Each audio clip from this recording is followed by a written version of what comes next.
Bonjour à toutes et à tous, je suis Louis Ravet, ostéopathe, et on se retrouve aujourd'hui pour une vidéo de conseil sur le télétravail. En effet, avec le télétravail, peuvent se mettre en place un certain nombre de douleurs au niveau de la colonne. C'est pour cela que je vous ai préparé une vidéo avec les 6 conseils qui me semblent indispensables afin d'éviter des douleurs pendant le télétravail. Le premier conseil est simple et basique et consiste à travailler sur une table en étant assis sur une chaise. Je vous déconseille formellement de télétravailler dans le canapé, ou bien dans le lit, ou bien de poser l'ordinateur par exemple sur une table basse, car de cette façon il est impossible de bien se positionner et vous risquez d'avoir de nombreuses douleurs dans le dos ou bien dans les cervicales. Le deuxième conseil suit un petit peu le premier, il va consister à avoir une bonne ergonomie du poste de travail, c'est-à-dire à ce que vous soyez bien assis, à ce que votre chaise soit à la bonne hauteur, à ce que votre écran soit bien positionné, votre clavier et votre souris également. J'ai fait une vidéo et un article sur mon site internet concernant l'ergonomie du poste de travail avec l'ordinateur. Je vais vous mettre un lien sur lequel vous pouvez cliquer afin de mettre tout ça en place. Le troisième conseil concerne les appels téléphoniques.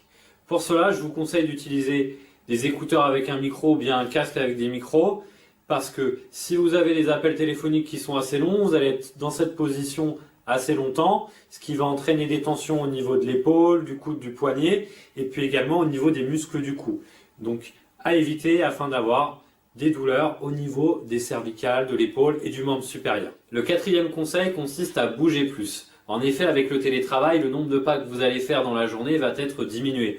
Vous n'avez plus à aller au travail, vous ne vous déplacez plus de bureau entre bureaux, vous n'allez plus faire la pause café ou bien descendre manger à la cantine. Donc le nombre de pas va être considérablement diminué. Je vous conseille donc, durant la pause déjeuner ou en fin de journée, d'aller marcher un petit peu, ou bien par exemple, durant vos appels téléphoniques, de marcher dans la maison, ce qui va considérablement augmenter le nombre de pas que vous allez faire dans la journée. Le cinquième conseil va être de faire du sport. Comme nous l'avons vu précédemment, le fait de rester à la maison toute la journée va diminuer les mouvements que vous allez faire. Il va falloir donc faire de l'entretien physique afin de bien bouger, de se défouler et d'entretenir les muscles. C'est pour cela que je vous recommande de faire 2 à 3 séances de sport par semaine, de faire quelque chose qui vous fait plaisir, que vous aimez, qui vous fait du bien et qui vous défoule.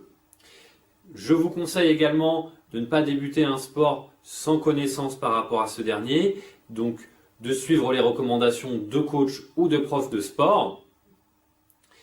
Bien entendu, si vous débutez, allez-y progressivement et ne faites pas des séances de sport tous les jours. Il est très important, entre chaque séance de sport, d'avoir une journée de repos pour que le corps s'habitue, se repose et récupère. Le dernier conseil que je vais vous donner va être de faire des étirements musculaires sur des muscles qui peuvent être contractés dû à la position de télétravail. Ce sont des muscles pour lesquels j'ai déjà fait des vidéos d'étirement, donc vous allez avoir les vidéos en lien.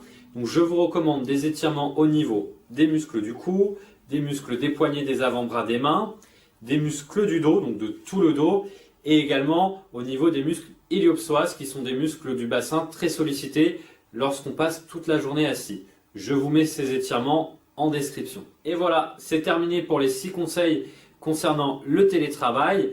Je vous recommande de les appliquer afin d'éviter d'avoir des douleurs dans le dos. Je vous souhaite une très bonne journée et je vous dis à bientôt. Au revoir.